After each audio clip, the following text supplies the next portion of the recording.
Ng bagay. Lahat ng kanilang baon ay napupunta para sa gastusin sa paaralan. Ngunit, may ilan na nagagawa pa rin mag-ipon ng pera.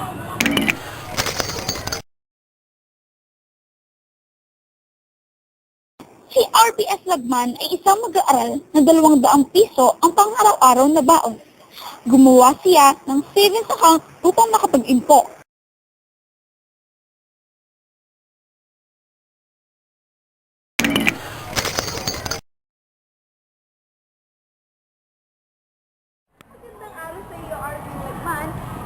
Matanong ko lang, ilang porsyento o magkano inilalaan mo sa iyong baon para sa pag-iipon?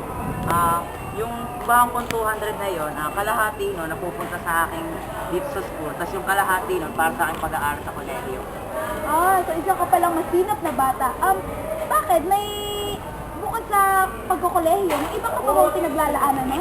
Oo, marami. Siyempre, iba't ibang mga prioridad sa ating buhay tulad ng ating mga personal na gamit, di ba? Hindi mo naman lagi siyang kailangan i-aso, di ba, sa mga magulang.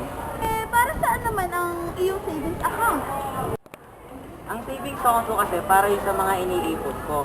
Di ba, kapag tayong bilang isang individual, pag tayo nag-iipon ng para lang sa bahay na tinatago natin, hindi natin maiwasan itong gastusin. Pero pag ito'y nasa bangko, di ba, naiipon pa siya, nagkakaroon pa siya ng interest. Napakaganda pala ng iyong adhikain bilang isang kabataan na sana yung mga kabataan din tulad natin ay maging kagaya mo na nag-iipon ng pera para sa kanilang pangkolehiyo o kung anumang paglalaanan nila sa hinaharap. Maraming salamat. Ang mga perang nakadeposito o sariling iniipon ay matatawag nating outflow sa paikot na daloy ng kita. At ang mga ginagasta sa mga school supplies ay inflow.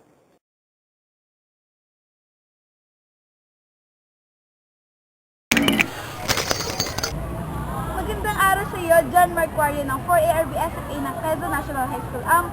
Base sa iyong personal na pagkakaintindi, maaari mo ba sa aming maipaliwanag kung anong pinagkaiba ng inflow sa outflow at maaari ka rin ba magbigay ng mga halimbawa nito? Napakaganda namang katanungan sa bagay na pag-aralan na namin yan. Ang kita kasi ng ating mga magulang ay hindi lahat na ibibili sa merkado. Kumbaga, merong mga kita doon na naibibili at yun yung tinatawag na inflow. Yun yung mga kita na napapasama sa patuloy na pag-ikot ng kita ng ating ekonomiya. Once kasi na ibibili na ng ating mga magulang ang mga pangangailangan natin, masasabi na natin pumasok na sa patuloy na daloy o sa sirkulasyon ng kita ng ating ekonomiya. Yun yung sinasabing inflow. So ang inflow yung mga patuloy na pumapasok sa daloy. Yes. Ano naman yung outflow?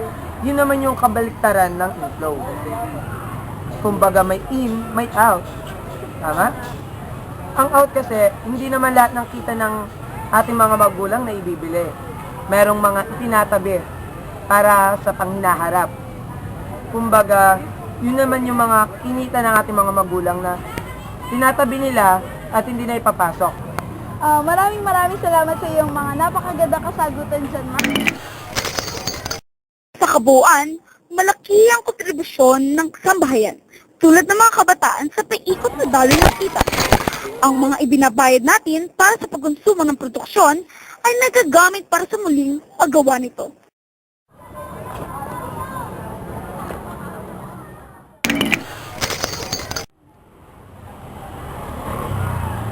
Ngunit, mahalaga pa rin para sa mga kabataan ang matuto ng tamang pag-iimpok ng pera.